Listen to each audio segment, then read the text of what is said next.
Jemaat yang dikasihi oleh Tuhan Yesus Kristus, dalam menjalani hidup ini sebagai manusia yang lemah tentu tidak mudah dan penuh dengan tantangan, perjuangan, dan resiko. Kita tidak berdaya, tetapi yakinlah bahwa kita memiliki Tuhan yang akan menolong setiap orang dalam langkah perjuangan hidup bila kita bersandar kepadanya.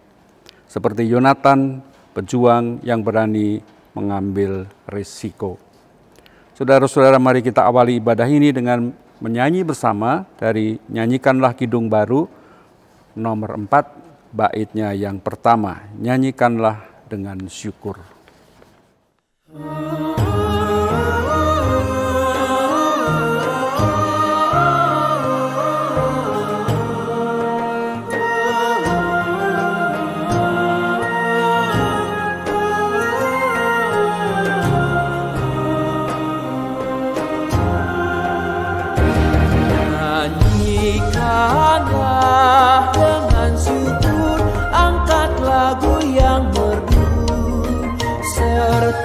Bersorak-sorailah bagi Tuhan Allahmu, Sang Raja semesta. Marilah ibadah ini kita awali dengan keyakinan bahwa pertolongan kita adalah di dalam nama Tuhan yang menjadikan langit dan bumi. Kasih karunia dan damai sejahtera dari Allah Bapa kita dan dari Tuhan Yesus Kristus menyertai saudara-saudara sekalian. Amin. Jemaat dipersilakan duduk. Bapak Ibu Saudara jemaat yang dikasihi oleh Tuhan, kembali kita memuji nama Tuhan dengan menyanyikan pelengkap Kidung Jemaat 438. Kita nyanyikan baitnya yang pertama, apapun juga menimpamu.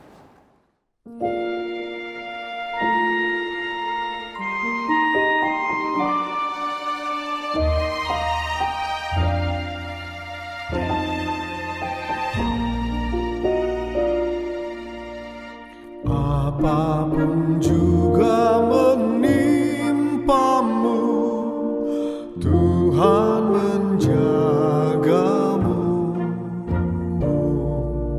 Naungan kasih-Nya pelindungmu, Tuhan menjagamu.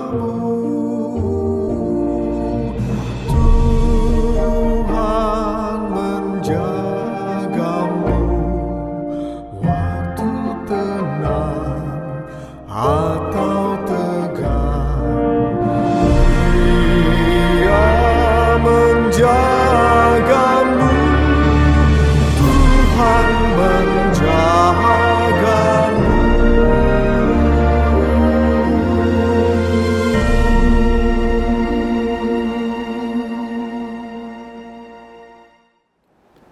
Jemaat yang dikasihi oleh Tuhan, mari sekarang kita datang kepada Tuhan di dalam doa serta pengakuan kita di hadapan Tuhan, menyadari segala dosa, keterbatasan, dan bahkan pemberontakan kita di hadapan Tuhan. Marilah kita dengan sungguh-sungguh datang kepada Tuhan, mengakui dosa-dosa kita, kelemahan kita, dan memohon pengampunan dari Tuhan, serta memohon tuntunan Roh Kudus supaya hidup kita dibaharui dan hidup kita semakin taat kepada firman-Nya.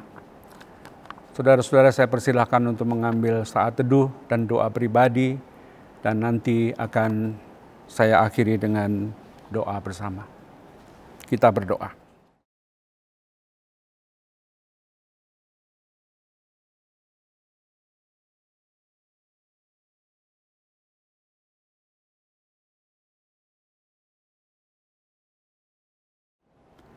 Ya Allah, Bapa yang ada di dalam sorga, inilah anak-anak-Mu datang kepada Tuhan, mengakui segala kelemahan, keterbatasan, dan bahkan dosa-dosa pemberontakan kami. Acap kami menyakiti hati Tuhan, menyakiti sesama kami dengan kata-kata, tingkah laku, dan perbuatan kami. Semuanya tidak tersembunyi di hadapan-Mu ya Tuhan, dan oleh karenanya kami mengakui dosa-dosa kami di hadapan-Mu. Dan pada saat ini Tuhan, mari Engkau memberikan pengampunan atas dosa-dosa kami. kemurahan-Mu biarlah kami rasakan dan kami hayati melalui pengorbanan Tuhan Yesus Kristus, sehingga hidup kami dibaharui dan kami semakin taat kepada Tuhan, membuka hati kami kepada Roh Kudus yang menuntun kami dalam kehidupan kami semakin setia kepada firman Tuhan. Inilah pengakuan kami ya Tuhan, ampunilah dosa-dosa kami. Di dalam nama Tuhan Yesus, penebus kami mengakui dosa pemberontakan kami. Amin. Saudara-saudara, sebagai orang-orang yang menyadari dan mengakui dosa-dosa kita, mari sekarang kita menerima berita anugerah dan petunjuk hidup baru. Oleh sebab itu, saudara-saudara, saya ajak untuk bangkit berdiri. Saudara-saudara, sebagai orang-orang yang telah menyadari dosa-dosa dan memohon pengampunan dari Tuhan, dengarlah sekarang berita anugerah dan petunjuk hidup baru, sebagaimana tertulis di dalam kitab Yesaya, pasalnya yang ke-40, ayat 28 hingga 31. Yesaya 40, ayat 28 hingga 31. Tidakkah kau tahu dan tidakkah kau dengar? Tuhan ialah Allah yang kekal, yang menciptakan bumi dari ujung ke ujung. Ia tidak menjadi lelah dan tidak menjadi lesu, tidak terduga pengertiannya. Dia memberi kekuatan kepada yang lelah dan menambah semangat kepada yang tiada berdaya. Orang-orang muda menjadi lelah dan lesu, dan teruna-teruna jatuh tersandung. Tetapi orang-orang yang menanti-nantikan Tuhan mendapat kekuatan baru. Mereka seumpama Raja Wali yang naik terbang dengan kekuatan sayapnya. Mereka berlari dan tidak menjadi lesu. Mereka berjalan dan tidak menjadi lelah. Demikianlah berita anugerah dan petunjuk hidup baru dari Allah.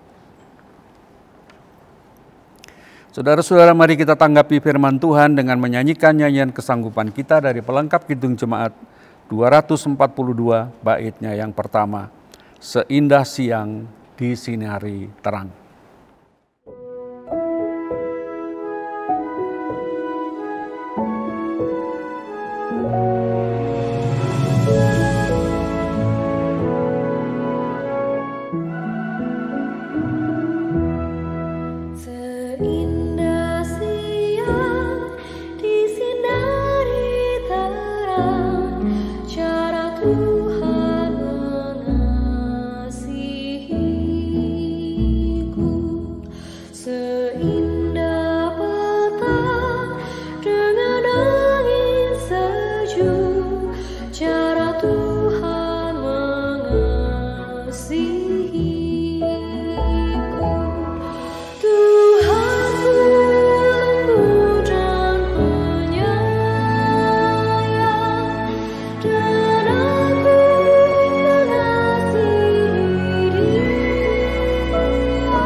Jemaat yang dikasihi oleh Tuhan, kita akan masuk dalam pemberitaan firman dan mari kita siapkan Alkitab kita dengan membuka 1 Samuel 13. 1 Samuel 13 ayat 23 sampai dengan 1 Samuel 14 ayat yang ke-23. 1 Samuel 13 ayat 23 sampai dengan pasal 14 ayat yang ke-23.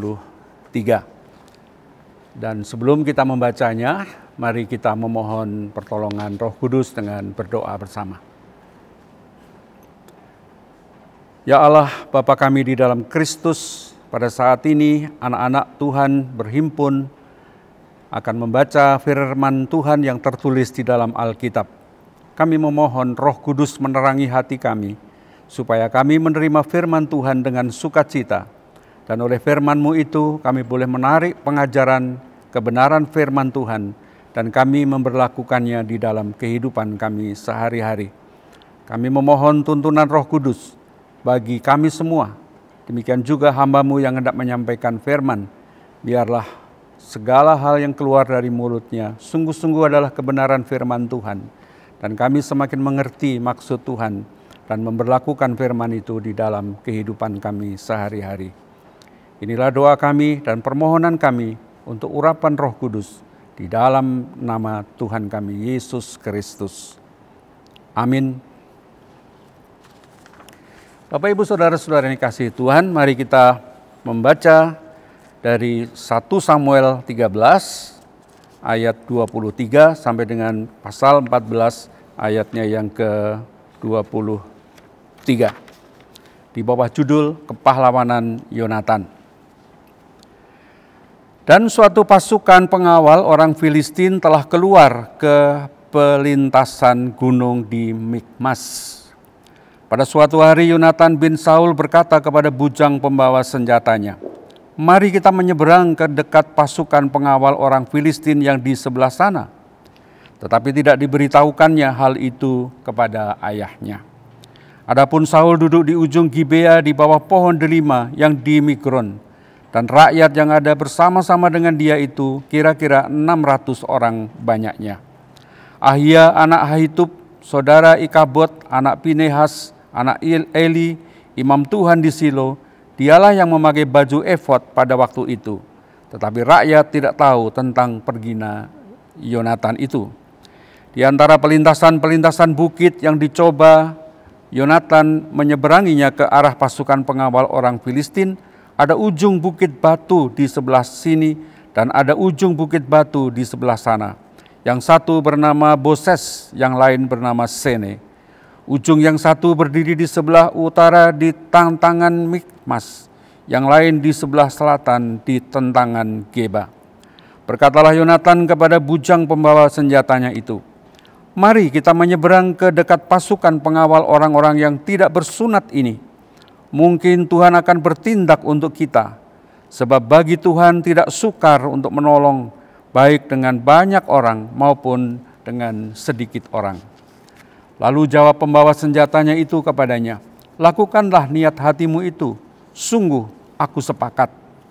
Kata Yonatan, "Perhatikan, kita menyeberang di dekat orang-orang itu dan memperlihatkan diri kepada mereka. Apabila kata mereka kepada kita begini, 'Berhentilah sampai kami datang kepadamu,' maka kita tinggal berdiri di tempat kita dan tidak naik mendapatkan mereka. Tetapi apabila kata mereka begini, 'Naiklah kemari,' maka kita akan naik, sebab kalau demikian Tuhan telah menyerahkan mereka ke dalam tangan kita. Itulah tandanya bagi kita." Ketika mereka keduanya memperlihatkan diri kepada pasukan pengawal orang Filistin, berkatalah orang Filistin itu, "Lihat, orang-orang Ibrani keluar dari lubang-lubang tempat mereka bersembunyi." Orang-orang dari pasukan pengawal itu berseru kepada Yonatan dan pembawa senjatanya, katanya, "Naiklah kemari, maka kami akan menghajar kamu." Lalu kata Yonatan kepada pembawa senjatanya, "Naiklah mengikuti aku, sebab Tuhan telah menyerahkan mereka ke dalam tangan orang Israel." Maka naiklah Yonatan merangkak ke atas dengan diikuti oleh pembawa senjatanya. Orang-orang itu tewas terparang oleh Yonatan, sedang pembawa senjatanya membunuh mereka dari belakangnya. Kekalahan yang pertama ini yang ditimbulkan Yonatan dan pembawa senjatanya itu besarnya kira-kira 20 orang dalam jarak kira-kira setengah alur dari sepembajakan ladang. Lalu timbullah kegentaran di perkemahan, di padang dan di antara seluruh rakyat. Juga pasukan pengawal dan penjara-penjara itu gentar dan bumi gemetar sehingga menjadi kegentaran yang dari Allah. Ketika peninjau-peninjau Saul di Gibea Benyamin melihat hal itu, dan sesungguhnya orang ramai seperti ombak berjalan ke sana kemari. Berkatalah Saul kepada tentara yang bersama-sama dengan dia itu, "Periksalah barisan dan lihatlah siapa yang pergi daripada kita." Mereka memeriksa barisan dan ternyata Yonatan dan pembawa senjatanya tidak ada. Lalu kata Saul kepada Ahia, "Bawalah baju efod kemari," karena pada waktu itu dialah yang memakai baju efod di antara orang Israel. Tapi sedang Saul berbicara kepada imam itu, maka kian lama kian bertambahlah keributan di perkemahan orang Filistin. Sehingga Saul berkata pula kepada imam itu, "Biarlah." Kemudian berkumpullah Saul dan seluruh rakyat yang bersama-sama dengan dia itu. Dan ketika mereka sampai ke tempat pertempuran, tampaklah setiap orang menikam temannya dengan pedang, suatu huru-hara yang sangat besar. Lagi pula orang-orang Ibrani yang telah lama tinggal pada orang Filistin dan yang telah ikut maju dalam tentara mereka, mereka juga berbalik untuk bergabung dengan orang-orang Israel yang ada bersama-sama dengan Saul dan Yonatan.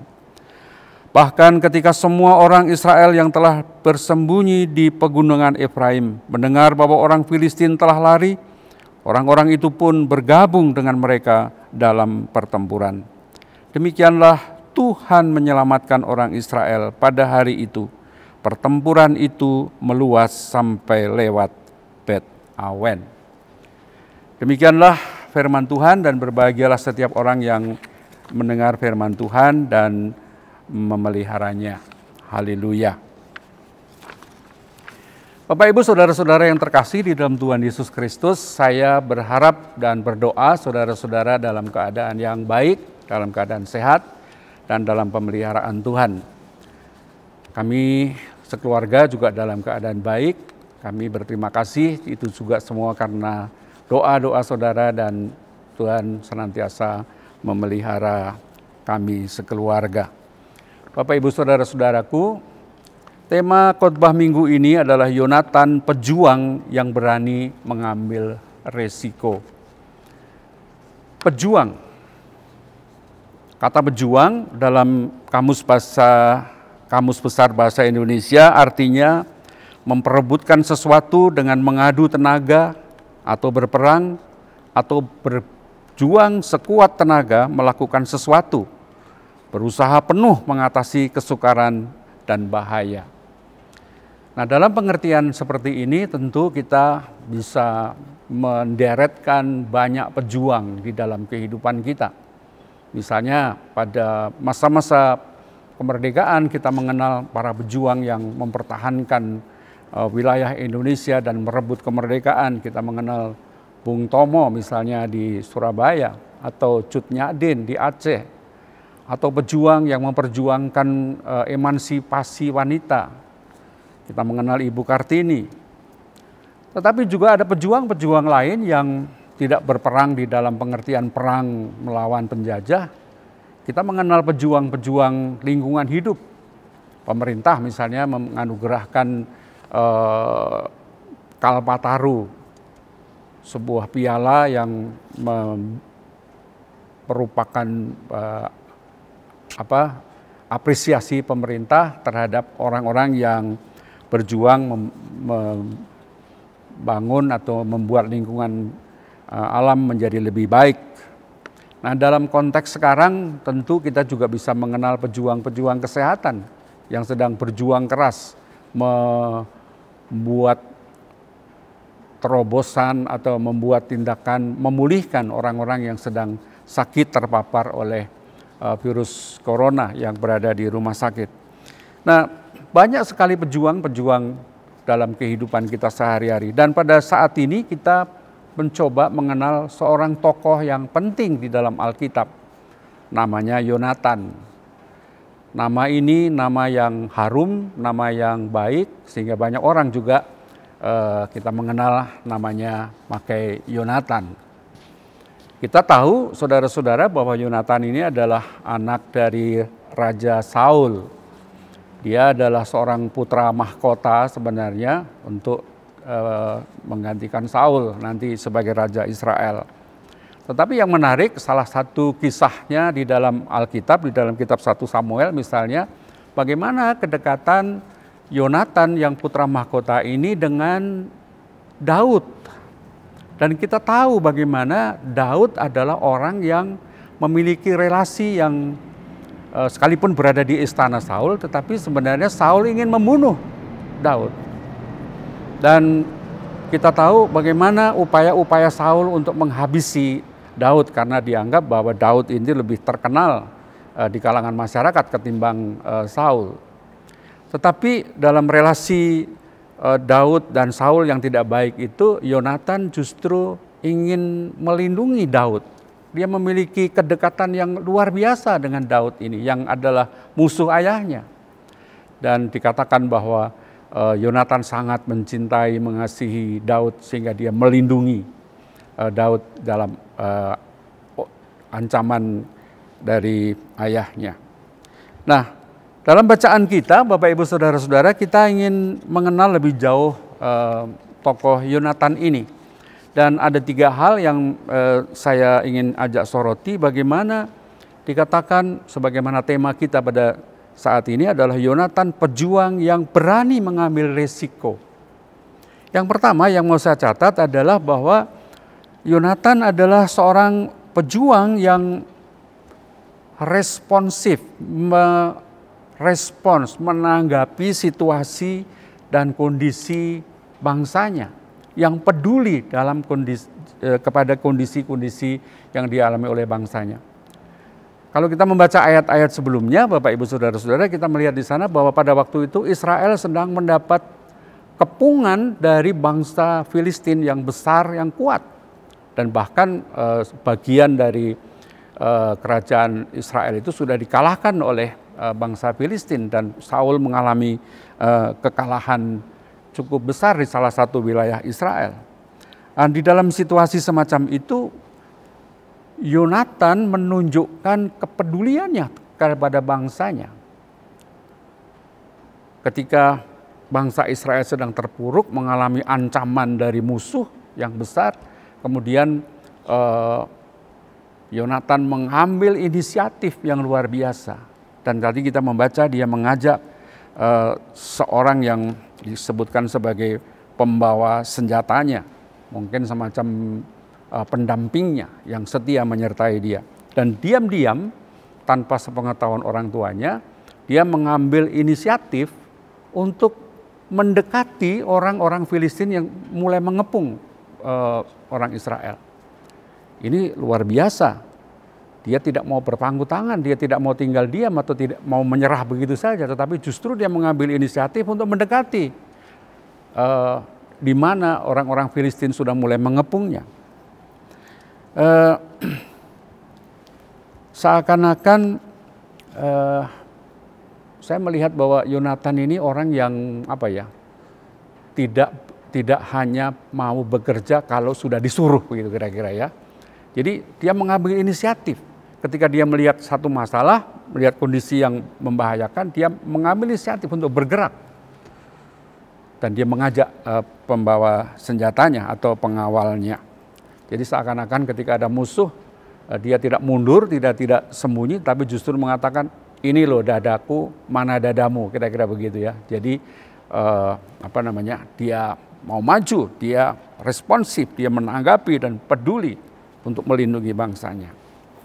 Nah, sikap semacam ini menurut saya adalah sikap yang patut diacungi jempol. Yonatan tidak mau berpangku tangan, tidak menunggu biarlah nanti pasukan bapaknya atau pasukan Israel lainnya yang menghadapi tantangan musuh, tapi justru apa yang bisa saya lakukan? Ayo, dia panggil pengawalnya dan kemudian dia mengajak menghadapi musuh-musuh itu. Nah, Bapak Ibu Saudara-saudara, prinsip mau melakukan sesuatu tanpa tunggu perintah ini adalah sikap yang menurut saya sangat positif untuk kita teladani. Ada banyak masalah, ada banyak kesulitan, ada banyak tantangan yang kita hadapi. Apakah kita mau peduli atau kita mau biar sajalah orang lain yang mengurusi, ada orang yang lain yang mengurusi. Ini anak raja loh Bapak Ibu. Dia anak raja, putra mahkota, tidak mau tinggal diam, tapi justru mau bersusah-susah dan mengambil risiko. Nah, minggu ini saya tergelitik mendengar informasi bahwa dalam waktu 2 bulan Pemda DKI dapat mengumpulkan denda orang-orang yang tidak memakai masker. Dalam waktu 2 bulan sudah terkumpul miliaran rupiah dari denda, karena kita tahu bahwa orang yang tidak pakai masker di jalanan di DKI akan ditangkap dan didenda dengan sejumlah uang atau melakukan kerja sosial. Artinya apa? Artinya adalah bahwa banyak orang yang tidak peduli dengan kondisi-kondisi yang ada sekarang. Enggak apa-apa. Nggak pakai masker juga nggak apa-apa, yang lain juga nggak pakai. Kesikap ketidakpedulian terhadap situasi lingkungan. Dan tentu saja kalau bicara soal kepedulian lingkungan, bukan hanya masalah sekarang pandemi, tetapi juga masalah kebersihan, masalah lingkungan hidup di lautan, bagaimana sikap-sikap kita terhadap keseharian kita, masalah kemacetan, dan seringkali justru disebabkan karena ketidakpedulian dari seseorang. Nah, tindakan kepedulian terhadap masalah yang ada mestinya juga perlu kita pikirkan itu menjadi sesuatu masalah yang penting, dan ini menjadi masalah masalah teologis, masalah iman. Maka kalau ada orang mengatakan adalah bahwa kebersihan adalah bagian dari iman. Jadi kalau kita menjaga kesehatan, pakai masker bukan kok karena kita disuruh atau karena diancam oleh peraturan, tetapi juga sebenarnya mestinya adalah sebuah kesadaran yang timbul dari hati kita bahwa ini ada tanggung jawab kita. Bukan hanya melindungi diriku, tetapi juga melindungi orang lain. Jadi sikap yang pertama yang ditunjukkan oleh Yonatan saya pikir sangat penting untuk kita pelajari. Dia sangat peduli dan mengambil respons positif terhadap masalah yang dihadapi lingkungannya. Yang kedua, Yonatan dan juga pengawalnya saya pikir adalah orang yang sangat berani dan tidak takut mengambil resiko. Hanya dengan seorang pembawa senjatanya atau pengawalnya atau pembantunya, Yonatan berani mendatangi kandang musuh. Bangsa Filistin, orang-orang Filistin yang berkumpul yang sudah siap menyerang bangsa Israel. Yonatan hanya berdua saja menghadapi sekitar 20 orang yang sudah bersiap dan berjaga-jaga dengan senjata lengkap. Dan pasti 2 lawan 20, lawan yang tidak seimbang. Tetapi resiko itu diterimanya. Risiko itu dihadapinya. Tetapi saya melihat juga atau kita membaca tadi bahwa ini bukan tindakan konyol. Tetapi ada strategi yang sudah dipegang oleh Yonatan. Kita tahu bahwa tadi mereka berada di dalam daerah perbukitan, ada bukit-bukit yang menonjol, ada batu di sana, batu di sini sehingga bisa bersembunyi. Oleh sebab itu tindakan Yonatan dan pembantunya bukan tindakan yang konyol, tapi sudah dengan perhitungan-perhitungan, ada strategi yang dipegangnya sehingga mereka berani mendekati. Orang-orang Filistin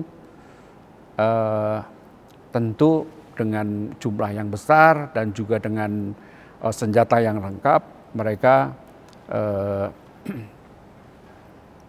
sangat pede menghadapi 2 orang, sehingga mereka kemudian mengatakan, Yonatan bilang kepada pembantunya, oke, begini, kalau mereka tahu kita ada di sini lalu kemudian mereka mengatakan diam di tempat, jangan bergerak, maka kita akan diam saja di sini, menunggu apa yang terjadi. Tetapi ketika mereka mengatakan, kalian datang ke sini, maka kita harus datang, kita harus menjumpai mereka, menemui mereka. Dan itulah yang terjadi. Yonatan dan dengan pembantunya dengan berani datang karena mereka dipanggil. Saya membayangkan saudara-saudara, ini sekali lagi bukan tindakan konyol, tetapi juga sebuah tindakan yang berani dan ada strategi di dalamnya. Saya berpikir bahwa ketika Yonatan mengajak pembantunya mendatangi mereka, mungkin mereka semacam berpura-pura menyerah dan tidak berdaya. Dan orang banyak itu ketika melihat 2 orang itu datang, mungkin juga cuma 2 orang saja, menyepelekan saja. Jadi sudah tidak perlu bersiap-siap. Tetapi ketika mereka dekat, Lalu kemudian ternyata mereka tiba-tiba Yonatan dan pengawalnya melawan mereka dengan senjata yang ada pada mereka. Dan tadi dikatakan bahwa 20 orang mati. Dilawan oleh 2 orang dengan strategi yang jitu. Nah, Bapak Ibu, saudara-saudara yang dikasihi oleh Tuhan, ini luar biasa. Ada strategi, ada tindakan penuh perhitungan dan berani. Bapak Ibu, kita belajar apa? Di dalam kehidupan kita pasti ada tantangan, ada kesulitan di depan. Apakah kita mau mundur atau kita mau maju menghadapi? Mungkin tantangan itu begitu besar, kesulitan itu besar. Maka ketika kita mau menghadapinya, tentu juga kita harus punya kesiapan, harus punya strategi. Kita juga ingat misalnya, kita masih pada bulan Agustus ya, ini akhir bulan Agustus kita masih mengingat bagaimana pejuang-pejuang dahulu memperjuangkan kemerdekaan Indonesia. Jumlah tentara Indonesia sedikit, senjatanya sedikit, sederhana, berhadapan dengan Belanda dengan jumlah yang besar, dengan teknologi dan senjata yang maju. Tetapi yang luar biasa adalah prajurit-prajurit kita hanya dengan senjata yang sederhana, dengan keris, dengan pedang, dengan tombak, dengan bambu runcing. Mereka berani melawan. Tetapi keunggulan mereka adalah apa? Strategi. Mereka berjuang dengan berani, dengan strategi, gerilya. Ketika Belanda tidak siap, justru mereka diserang dengan tiba-tiba. Dan kita tahu akhirnya mereka menjadi pemenang. Bapak Ibu saudara-saudara, sebuah tindakan yang patut dicontoh dalam kehidupan kita oleh seorang Yonatan. Yang terakhir Bapak Ibu saudara-saudara, yang penting juga kita soroti adalah bagaimana Yonatan bukan saja orang yang berani, bukan saja orang yang mau mengambil risiko, bukan saja orang yang mau bertindak dan tidak mau berpangku tangan, tetapi yang sangat penting dalam pelajaran kita pada pagi hari ini justru adalah ketika Yonatan berjuang mengandalkan Tuhan Allah. Mengandalkan Tuhan Allah. 2 orang dengan senjata terbatas, mereka berhadapan dengan 20 orang. Tidak mungkin mereka bisa menang tanpa penyertaan Tuhan dan pertolongan Tuhan. Di ayat 6 kita baca tadi sangat menarik. 1 Samuel 14 ayatnya yang ke-6. Saya bacakan. Berkatalah Yonatan kepada bujang pembawa senjatanya, "Mari kita menyeberang ke dekat pasukan pengawal orang-orang yang tidak bersunat itu. Mungkin Tuhan akan bertindak untuk kita, sebab bagi Tuhan tidak sukar untuk menolong, baik dengan banyak orang maupun dengan sedikit orang."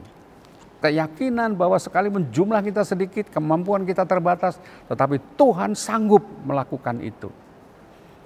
Dan kemudian juga dikatakan di dalam ayat yang ke-10, "Tetapi apabila mereka begini, naiklah kemari, maka kita akan naik, sebab kalau demikian Tuhan telah menyerahkan mereka ke dalam tangan kita." Tuhan telah menyerahkan mereka ke tangan kita. Ada keyakinan bahwa Tuhan berserta dengan mereka dan Tuhan sendiri yang memberikan kemenangan itu bagi mereka. Ayat 15, bacaan kita tadi. "Lalu timbullah kegentaran di perkemahan, di padang dan di antara seluruh rakyat. Juga pasukan pengawal dan penjara-penjara itu gentar. Dan bumi gemetar sehingga menjadi kegentaran yang dari Allah." Kegentaran yang dari Allah. Kehadiran Allah di tengah-tengah karya Yonatan dan pengawalnya membuat gentar. Dengan perkataan lain, saudara-saudara, diyakini bahwa perjuangan ini adalah, kemenangan ini adalah perjuangan karena Yonatan mengandalkan Tuhan. Bapak Ibu, betapa kehidupan Yonatan ini patut kita teladani. Dia bukan hanya pintar, bukan hanya berani, bukan hanya hebat, tetapi dia juga mengandalkan Tuhan. Tanpa Tuhan mereka tidak akan menjadi berhasil. Ini juga barangkali perlu menjadi pemikiran kita. Kalau sekarang ini kita mendidik anak-anak kita mau anak-anak kita seperti apa? Anak-anak yang pintar, yang cerdas, yang hebat, yang nanti bisa memiliki kekayaan, atau juga adalah kita mendidik anak-anak kita yang pintar, yang cerdas, tetapi juga yang takut akan Tuhan. Menurut saya ini yang penting. Dan saya kira ini tidak boleh kita lupakan. Mari kita didik, mari kita dorong, mari kita bangun keluarga kita menjadi keluarga yang pintar, yang cerdas, yang peduli, tetapi juga sekaligus yang mengandalkan Tuhan di dalam kehidupan kita. Nah, Bapak Ibu Saudara-saudaraku, 3 hal ini saya ingin ajak, mari kita tanamkan di dalam kehidupan kita. Terlebih-lebih sekarang ini kalau kita juga menghadapi begitu banyak tantangan. Tantangan kita bukan hanya masalah pandemi COVID-19, tetapi bangsa dan negara kita juga masih banyak menghadapi tantangan, masalah ekonomi, bagaimana dampak-dampak COVID ini begitu luar biasa, yang negatif terhadap banyak orang, tentang lingkungan hidup kita yang rusak, tentang masalah-masalah sosial, masalah-masalah etika, moral, penyelundupan obat-obat terlarang tidak berhenti, kekerasan terjadi di mana-mana. Ada setumpuk masalah di dalam kehidupan kita. Apakah kita mau berpangku tangan atau kita seperti Yonatan? Apa yang mau saya lakukan? Mari kita lakukan. Dengan segala kekuatan dan talenta yang kita miliki. Kita tidak boleh berpangku tangan. Gereja, keluarga tidak boleh berpangku tangan. Apakah kita mampu? Pada saat ini kita diajar, kalau Tuhan beserta dengan kita, apakah sedikit, apakah banyak, apakah kemampuan kita terbatas, kalau Tuhan beserta, pasti ada kemenangan di dalamnya. Itu mesti kita yakini. Bapak Ibu Saudara-saudara, mari kita memasuki dan menjalani kehidupan ini dengan terus berkaca atau mengingat kisah Yonatan ini menjadi pejuang di masa kini menghadapi banyak tantangan, banyak kesulitan, dan biarlah Tuhan senantiasa memberi kekuatan dan menolong kita, dan kita pasti akan diberikan kemenangan. Tuhan memberkati kita. Amin. Bapak Ibu Saudara-saudaraku, saya ingin mengingatkan bahwa di akhir ibadah nanti ada pelayanan khusus untuk anak-anak. Saya berharap kita sebagai orang tua juga mendampingi mereka di dalam pelayanan anak-anak sehingga mereka juga diberi semangat. Anak-anakku, jangan lupa nanti kakak-kakak sekolah minggu akan melayani kalian dengan khusus. Tuhan memberkati.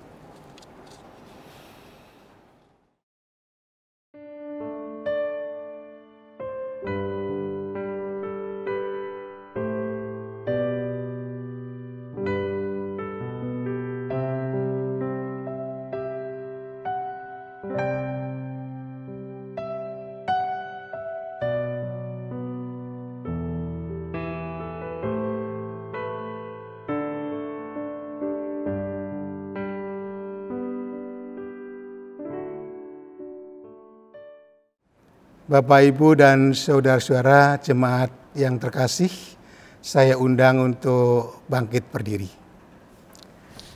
Mari bersama umat Tuhan di segala tempat dan sepanjang abad, kita perbarui iman kita dengan menyatakan iman rasuli. Aku percaya kepada Allah Bapa yang Maha Kuasa, Khalik langit dan bumi, dan kepada Yesus Kristus, anaknya yang tunggal Tuhan kita, yang dikandung daripada Roh Kudus, lahir dari anak darah Maria, yang menderita di bawah pemerintahan Pontius Pilatus, disalibkan, mati, dan dikuburkan, turun ke dalam kerajaan maut. Pada hari yang ketiga, bangkit pula dari antara orang mati, naik ke surga, duduk di sebelah kanan Allah Bapa yang Maha Kuasa, dan akan datang dari sana untuk menghakimi orang yang hidup dan yang mati. Aku percaya kepada Roh Kudus, gereja yang kudus dan am, persekutuan orang kudus, pengampunan dosa, kebangkitan daging, dan hidup yang kekal. Jemaat, kami silakan duduk.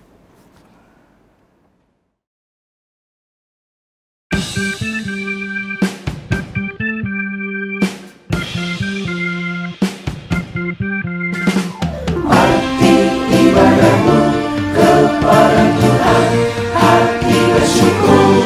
Apalah arti ibadahmu kepada Tuhan, bila tiada rela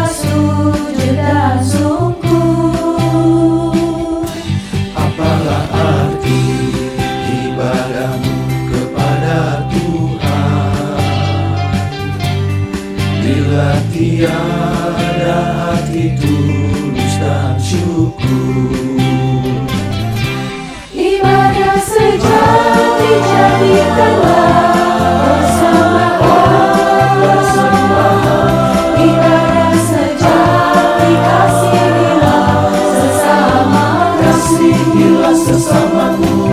Ibadah sejati yang berkenan bagi Tuhan, jujur dan tulus ibadah murni bagi Tuhan. Hati ibadahmu kepada Tuhan, hati bersyukur. Marilah ikut melayani orang berkeluh, Agar iman tetap kuat serta teguh. itulah tugas pelayanan juga panggilan. Persembahan yang berkenan bagi Tuhan. Ibadah sejati jadi terang, persembahan. Ibadah sejati kasihilah sesamaku. Ibadah sejati yang berkenan bagi Tuhan, jujur dan tulus ibadah murni bagi Tuhan. Hati ibadahmu kepada Tuhan, hati bersyukur.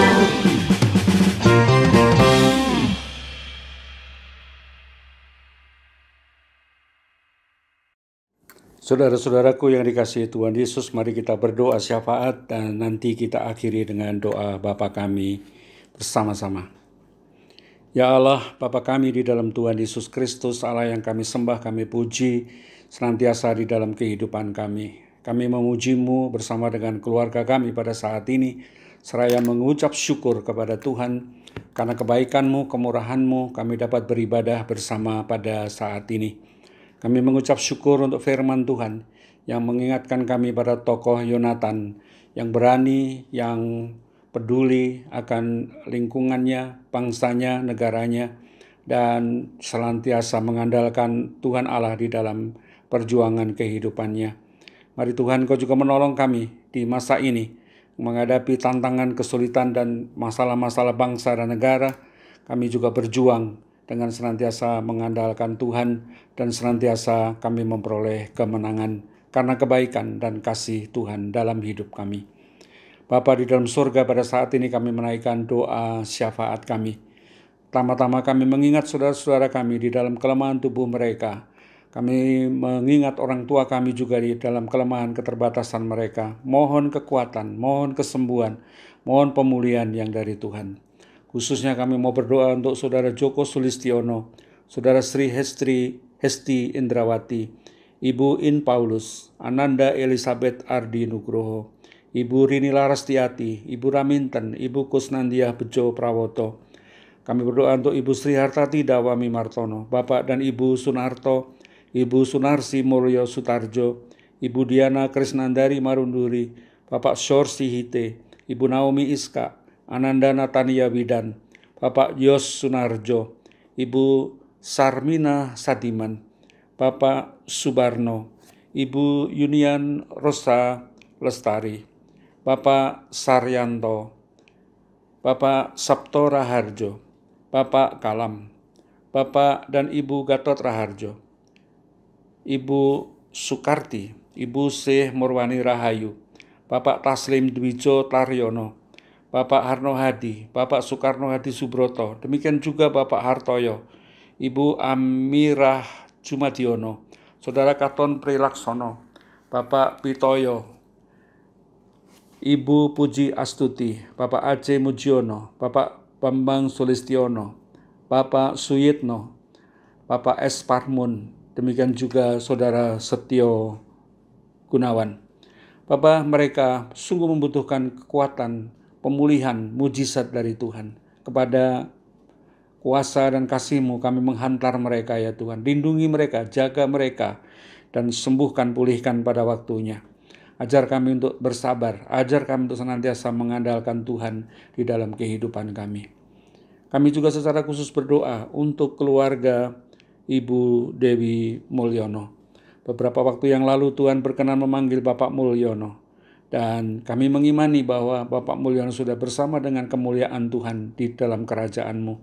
Oleh sebab itu Tuhan, biarlah keluarga yang ditinggalkan senantiasa dikuatkan, dihiburkan, dan senantiasa memiliki pengharapan kepada Tuhan. Khususnya Ibu Dewi Mulyono dapat menjalankan tugas dan tanggung jawabnya sebagai seorang ibu, memelihara, mendukung, dan juga membawa anak-anak mereka, mantu mereka, cucu-cucu mereka ke kehidupan yang baik. Bapa di dalam sorga, kami juga mau membawa pergumulan anak-anak Tuhan, mereka yang merindukan hadirnya seorang kekasih menjadi calon pasangan hidupnya. Kami berdoa untuk keluarga-keluarga yang mengharapkan kedatangan seorang anak di dalam keluarga mereka. Kami berdoa untuk saudara-saudara kami yang sedang menjalani pendidikan yang tidak mudah pada saat ini. Kami berdoa untuk saudara-saudara kami yang terkena dampak pengurangan pegawai, kehilangan pekerjaan, dan memulai usaha-usaha baru. Oh Tuhan, kami memohon kemurahan Tuhan. Tuhan kiranya hadir di tengah-tengah pergumulan kami.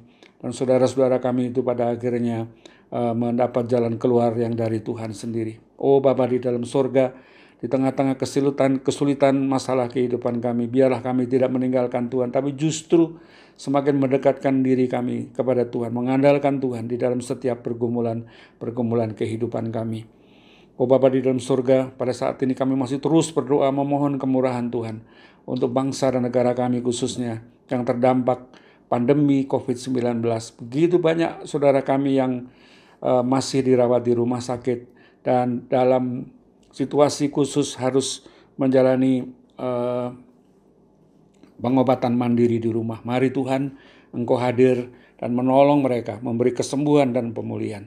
Saudara-saudara kami, para dokter, para perawat, para tenaga medis yang bekerja di rumah sakit khususnya, mari Tuhan Kau lindungi dengan kuasa Tuhan.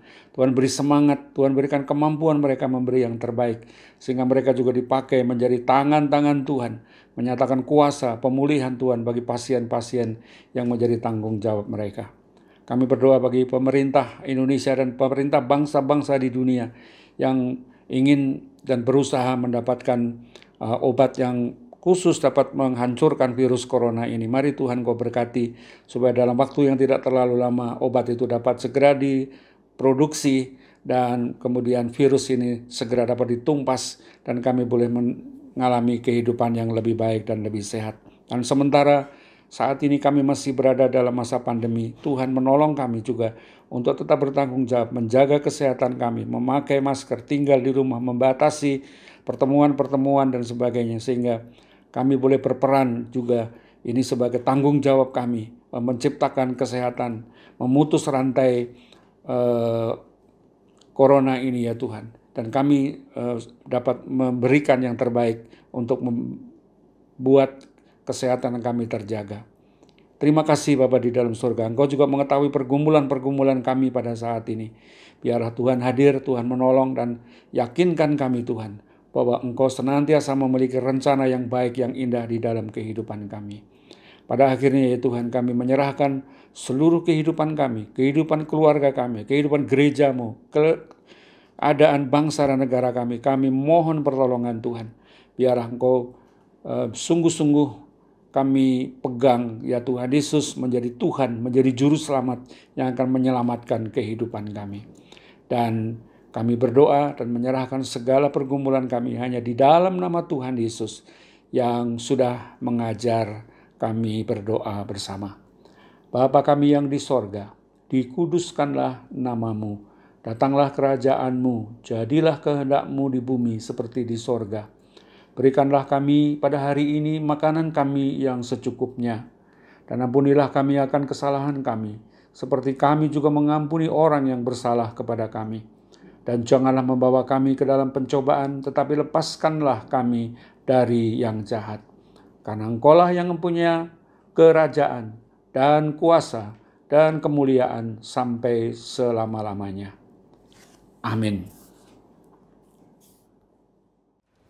Puji syukur kita diperkenankan untuk mengucapkan syukur melalui persembahan. Persembahan akan kita kumpulkan sebagaimana minggu-minggu yang telah kita lalui. Mari kita dasari dengan nats pembimbing yang kita ambil dari 2 Korintus 8 ayat 12. Sebab jika kamu rela untuk memberi, maka pemberianmu akan diterima.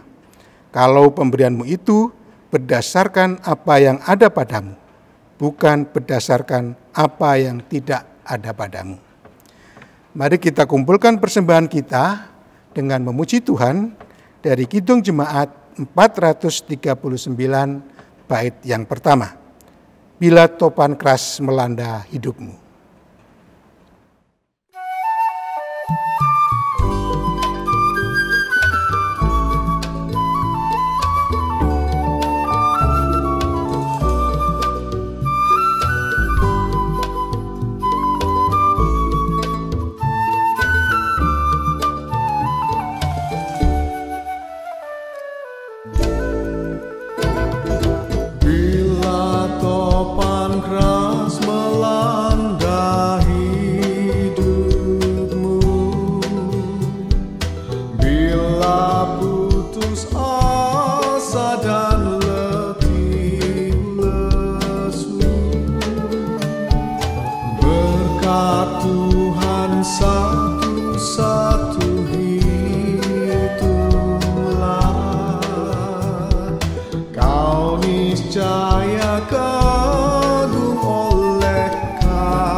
Mari kita bawa persembahan kita di dalam doa.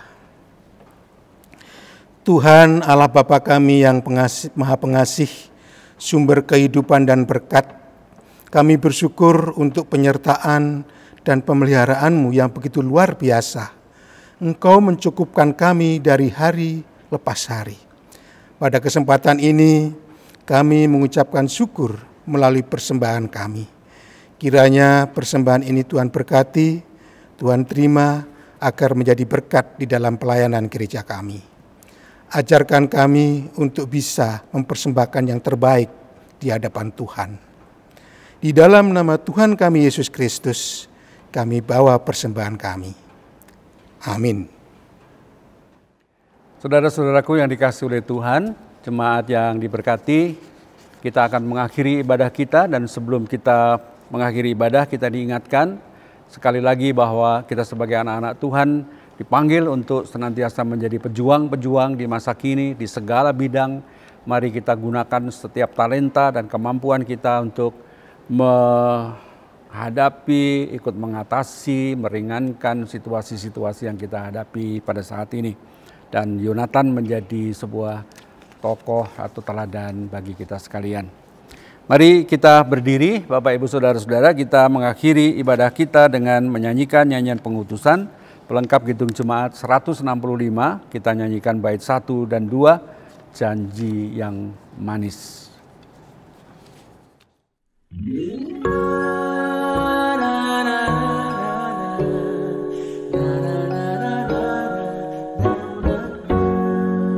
Janji yang manis kau tak lupakan, tak terombang-ambing lagi jiwaku. Walau lembah hidupku penuh awan, nantikan cerahlah langit di atasku. Kau tidak akan aku lupakan, aku memimpinmu, aku membimbingmu. Kau tidak akan aku lupakan, aku penolongmu, yakinlah teguh.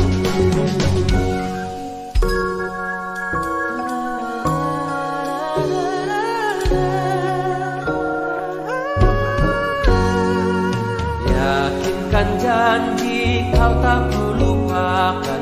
Dengan sukacita aku jalan dunia dan kawan tiada mengharapkan satu yang setia, Yesus penebus. Kau tidakkah aku lupakan, aku memimpinmu, aku membimbingmu. Kau tidakkah aku lupakan, aku penolongmu, yakinlah teguh.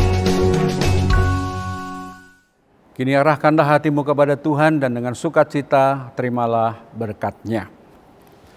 Tuhan memberkati saudara dan melindungi saudara. Tuhan menyinari saudara dengan wajah-Nya dan memberi saudara kasih karunia. Tuhan menghadapkan wajah-Nya kepada saudara dan memberi saudara-saudara damai sejahtera. Amin.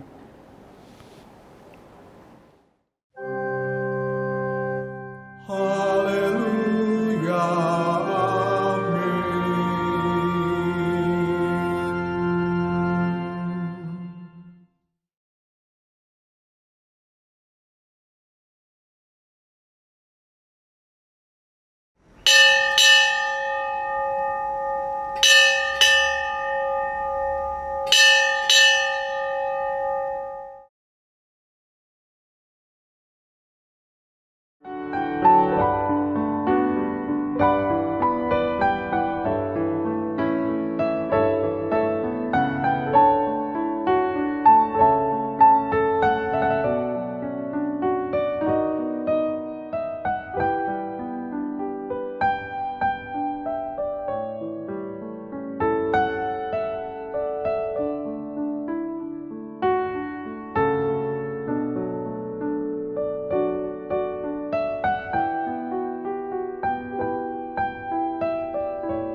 Halo adik-adik semua, selamat pagi. Apa kabarnya nih? Mas Zanu berharap kalian semua tetap dalam kondisi sehat ya, dan juga bersukacita. Sebelum kita mulai, mari kita semua bangkit berdiri dan kita menyanyikan lagu Dari Terbit Matahari. Mari kita menyanyikan lagu Dari Terbit Matahari.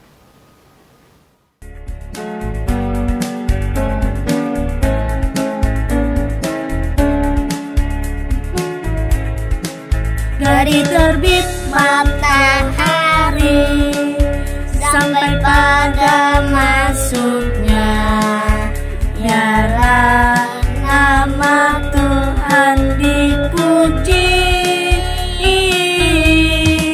Dari terbit matahari sampai pada masuknya, biarlah nama Tuhan dipuji. Puji Tuhan, puji Tuhan. Dari terbit matahari sampai pada masuknya, biarlah nama Tuhan dipuji.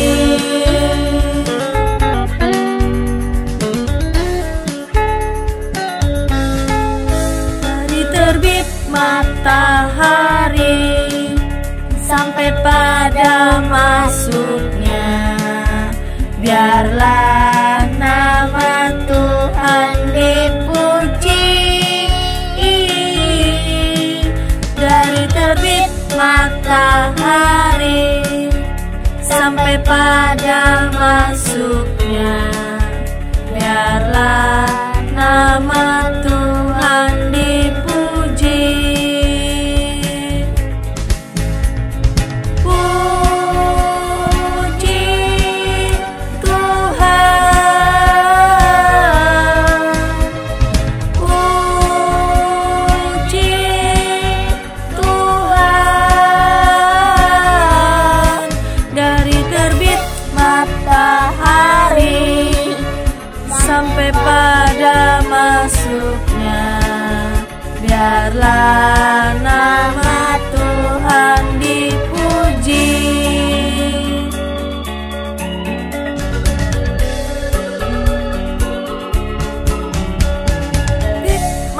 matahari sampai pada masuknya. Biarlah nama Tuhan dipuji dari terbit matahari sampai pada masuknya. Biarlah nama Tuhan dipuji. Puji Tuhan, puji Tuhan, dari terbit matahari sampai pada masuknya. Biarlah nama Tuhan dipuji.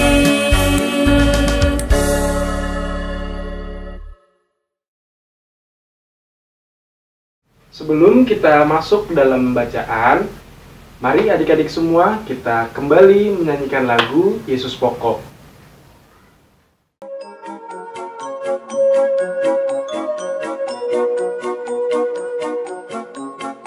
Yesus pokok dan kitalah carangnya, tinggallah di dalamnya.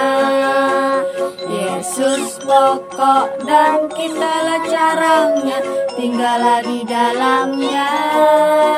Yesus pokok dan kitalah carangnya, tinggallah di dalamnya. Pastilah kau akan berbuah. Yesus cintaku, ku cinta kau, kau cinta dia. Yesus cintaku, ku cinta kau, kau cinta dia. Yesus pokok dan kitalah carangnya, tinggallah di dalamnya. Yesus pokok dan kitalah carangnya, tinggallah di dalamnya. Yesus pokok dan kitalah carangnya, tinggallah di dalamnya. Pastilah kau akan berbuah.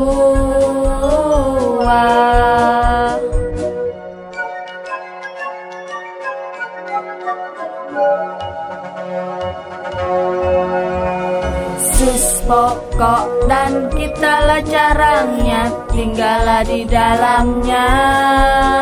Yesus pokok dan kitalah carangnya, tinggallah di dalamnya.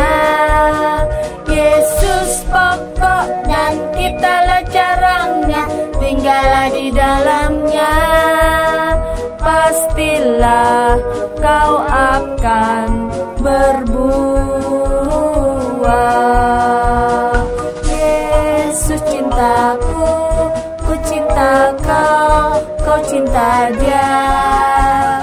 Yesus cintaku, ku cinta kau, kau cinta dia.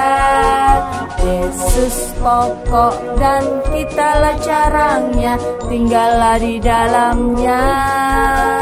Yesus pokok dan kitalah carangnya, tinggallah di dalamnya. Yesus pokok dan kitalah carangnya, tinggallah di dalamnya. Pastilah kau akan berbuah.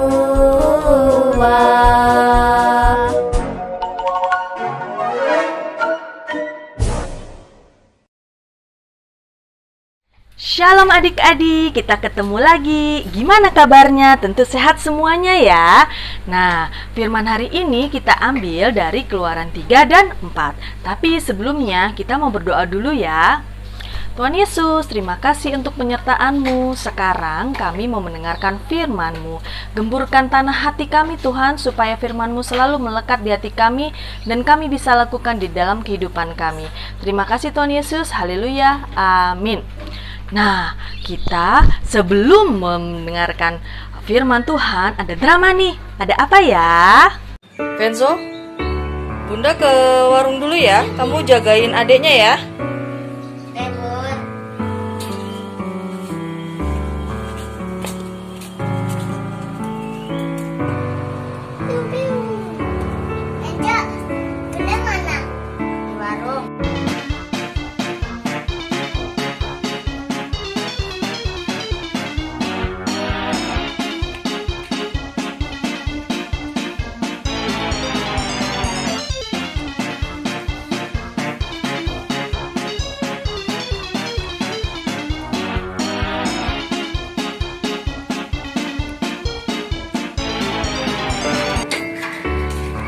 Kamu ini masih main game aja.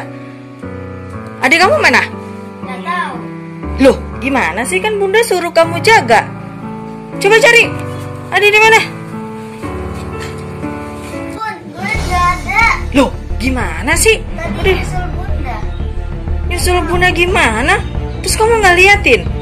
Kamu sih kasihkan main game. Ayo cepetan cari, pakai masker. Aduh, Gwen kemana ya? Gak ada Gwen. Gak ada juga. Aduh, Gwen, Gwen, kemana Gwen?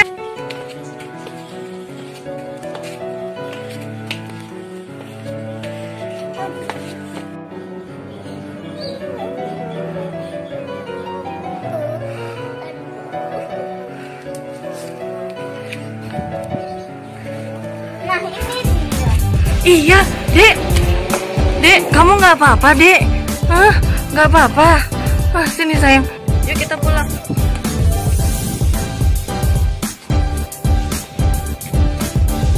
Enzo, kalau disuruh Bunda atau orang tua harus dilakukan. Jangan diabaikan seperti itu. Jadinya gimana? Adiknya jatuh, terus kesesat lagi. Coba kalau nggak ditemuin gimana, coba dibawa orang. Jangan gitu lagi ya. Maaf Bun, aku nggak gitu lagi. Anak baik. Pas dulu. Wah, Gwen hilang mencari Bunda. Padahal Venzo diminta Bunda untuk menjaga adiknya, tapi dia malah main terus. Adik-adik, apa yang dilakukan Venzo itu tidak baik ya. Venzo diminta Bunda untuk menjaga adiknya, tapi dia tidak lakukan. Nah, di Alkitab ada nabi yang diperintah Tuhan, tapi hampir tidak melakukannya. Siapa ya? Musa. Musa. Aku di sini. Jangan mendekat. Tanggalkan kasutmu, sebab kamu berdiri di tanah yang kudus. Akulah Allah ayahmu, Allah Abraham, Allah Ishak, dan Allah Yakub. Aku adalah Aku. Musa sedang berbicara dengan tanaman. Shh, lihat, semak itu dalam api, tapi tidak terbakar. Aku lihat umatku menderita sebagai budak di Mesir. Dan aku dengar mereka mohon pertolonganku karena aniaya yang mereka terima. Aku mengasihani mereka. Pergilah sekarang. Aku mengirimmu kepada Firaun. Kamu harus memimpin umatku Israel keluar dari Mesir. Tapi siapa aku ini menghadap raja dan membebaskan umatmu dari Mesir? Firaun, orang yang keras dan tidak beriman. Buat apa dia dengarkan aku? Aku akan bersamamu, dan kamu akan tahu akulah yang mengutusmu saat kamu beribadah di gunung ini, setelah kau bebaskan umatku dari Mesir. Tapi, jika mereka tidak percaya atau tidak mendengarkan perkataanku, melainkan berkata, Tuhan tidak menampakkan diri padamu. Apa yang di tanganmu? Tongkat gembala. Lempar ke tanah.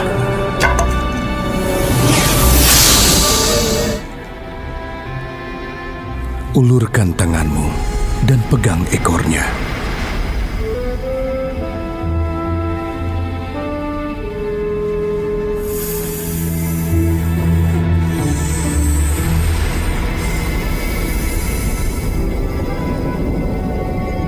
Tuhan, aku tidak pandai bicara. Dulu pun aku tidak, sekarang juga begitu. Sekalipun Engkau telah berfirman, aku berat mulut dan juga berat lidah. Siapa yang membuat lidah? Siapa yang membuat orang bisu atau tuli? Membuat orang melihat atau buta? Bukankah aku, Tuhan? Sekarang pergilah, saat kamu bicara, aku akan bersamamu dan memberimu kata-kata.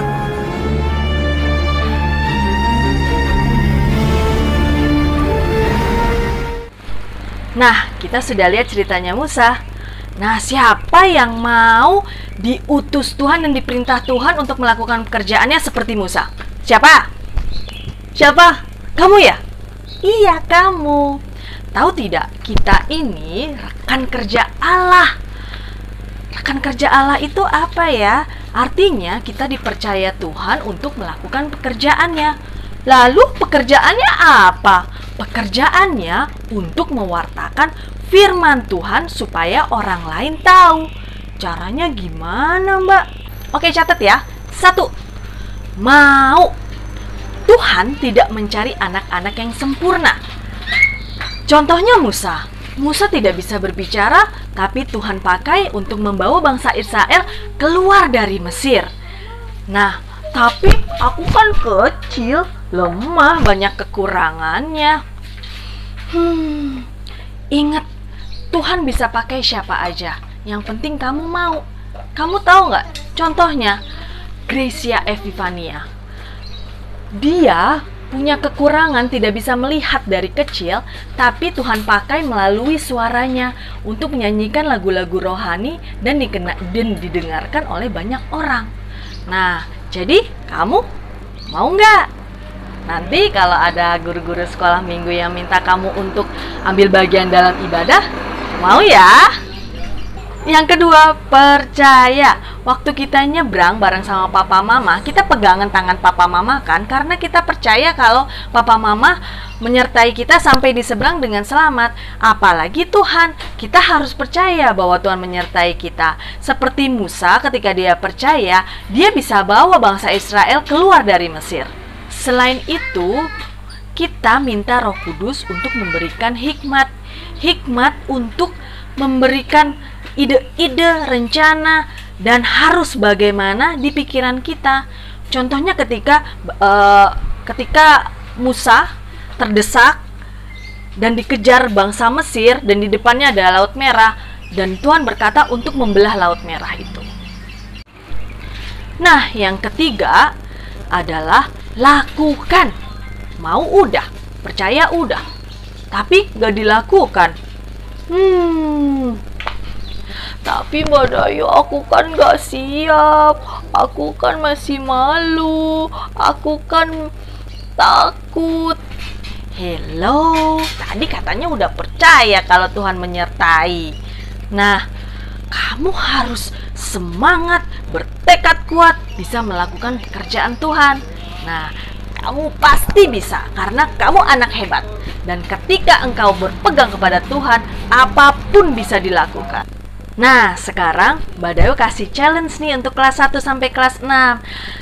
Buat daftar apa yang harus dilakukan untuk orang-orang di sekitar kita selama pandemi ini. Lalu lakukan ya. Nih contohnya. Nah, untuk kelas bayi sampai balita, kita akan membuat semak-semak yang menyala. Nanti minta tolong papa mama ya. Bahannya adalah kertas putih, ranting, daun, lalu kertas origami berwarna merah atau orange dibentuk seperti lidah api, lalu semuanya ditempel. Nah, untuk semua aktivitas dikirim ke kakak-kakak sekolah minggunya ya. Ditunggu loh. Oke adik-adik, demikian sekolah minggu kita hari ini. Kita belajar bahwa kita ini rekan kerja Allah. Dan apa yang harus kita lakukan adalah 1. Mau, 2. Percaya, 3. Lakukan. Maka pekerjaan Tuhan akan nyata di dalam kehidupan kita. Dan semua itu untuk kemuliaan nama Tuhan. Selamat hari Minggu adik-adik. Sampai ketemu lagi. Tuhan Yesus memberkati. Bagaimana pesan anaknya adik-adik? Bagus kan? Nah, sebelum kita mengakhiri pesan anak pada minggu kali ini, mari sama-sama kita menyanyikan lagu Ku Mau Cinta Yesus.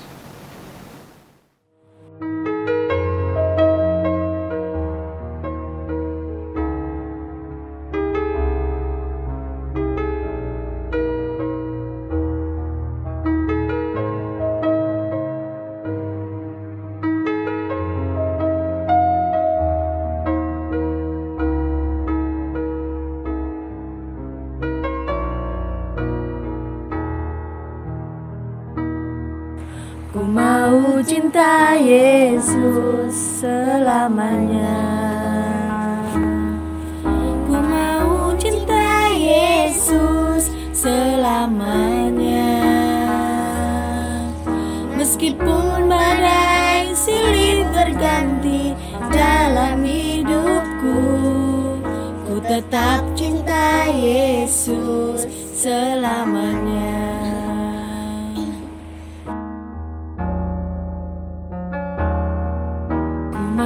Cinta Yesus selamanya. Ku mau cinta Yesus selamanya. Meskipun badai silih berganti dalam hidupku, ku tetap cinta Yesus selamanya. Ya Bapa, Bapa, ini aku anakmu, layakkanlah seluruh hidupku. Ya Bapa, Bapa, ini aku anakmu, pakailah sesuai dengan rencanamu.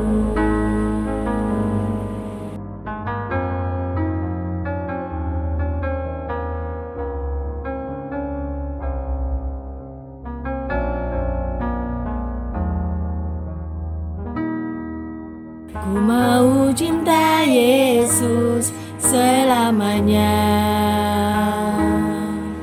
Ku mau cinta Yesus selamanya.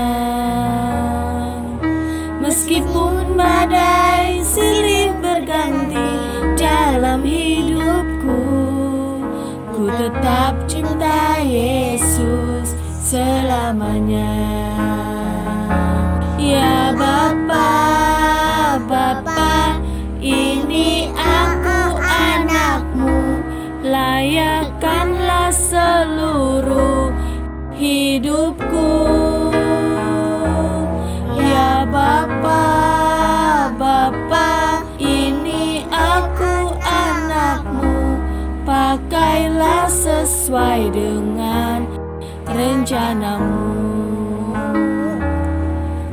Bapa, Bapa, ini aku anakmu, layakkanlah seluruh hidupku.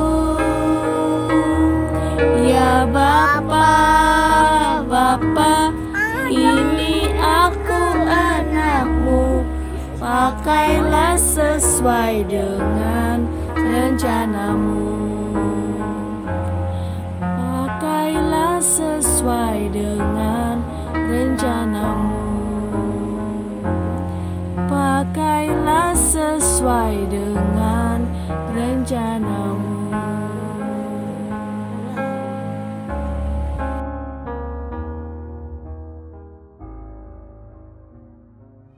Sampai jumpa adik-adik semua. Selamat hari Minggu ya. Tuhan Yesus berkati. Dadah.